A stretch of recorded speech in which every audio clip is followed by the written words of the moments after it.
एक आदमी था जो एक चौराहे पे रात के समय एक चौराहे पर जहाँ थोड़ी लाइट थी वहां कुछ ढूंढ रहा था। तो जब ढूंढ रहा था तो उसके उस चौराहे से पास करने वाले लोग पूछे कि भाई साहब क्या ढूंढ रहे हैं। तो मेरा सामान जो है ना खो गया है, वही मैं ढूंढ रहा हूँ। तो लोग भी ढूंढने लगे, कई लोग ऐसे इकट्ठा हो गए। तो कुछ देर बाद जब कुछ नहीं मिला तो लोगों ने पूछा आपका एग्जैक्टली सामान खोया कहाँ पे था, अगर जगह बता दो तो आराम से खोजा जा सके। तो कहता है कि एक्चुअल में सामान तो मेरा घर पे खोया था।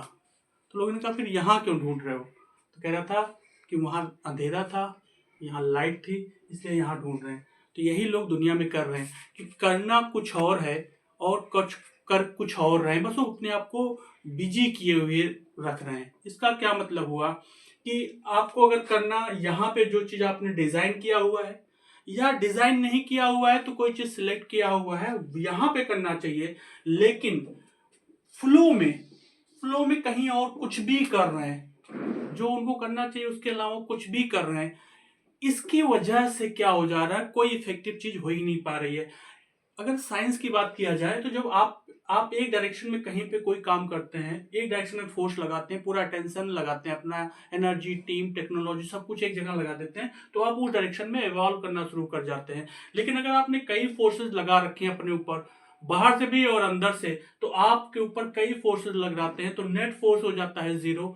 उस समय नेट फोर्स जीरो होने का मतलब है कि आपके अंदर स्ट्रेस डेवलप होगा। स्ट्रेस डेवलप होने की वजह से आपका ब्रेन उतना अच्छा काम नहीं करेगा और धीरे धीरे आपका इफेक्टिवनेस कम होने लगेगा। तो इस कहानी से समझ में आता है कि आप जो चीज नीडेड है वही करिए, डेविएट मत होइए। तो कहा जाता है achievement at the rate of doing what is needed. अपनी लाइफ को डिजाइन करिए और उस काम को पूरा करने के लिए जो जरूरी है वही करिए। ऐसा नहीं कि जो चीज अवेलेबल हो जा रही है वो करने लगिए, ऐसा नहीं है। जो चीज जरूरी है उसको करिए, नहीं तो अवेलेबल तो कई चीजें हैं, आप ऐसे भटकते रहेंगे, वो आपको इफेक्टिव चीज मिल नहीं पाएगी। और जो करना चाहिए अगर वो नहीं करेंगे तो जो आप चाह रहे हो मिलेगा नहीं। इसका क्या मतलब हुआ कि आप पहले बार डिजाइन करिए और जो चीज चाहिए वही करिए, जो चीज चाहिए वही करिए। डेविएट होके कोई चीज और अवेलेबल है, ऐसा नहीं है कि आपने ट्रेन ट्रेन पकड़ना है और रास्ते में आपको कोई ऑटो मिल गया तो उस पर बैठ लेते हैं, ऐसा तो नहीं करते ना। तो चाहिए क्या आपको, अगर आप लाइफ में अचीव करना चाह रहे हैं तो वही करिए जो जरूरी है। Thank you.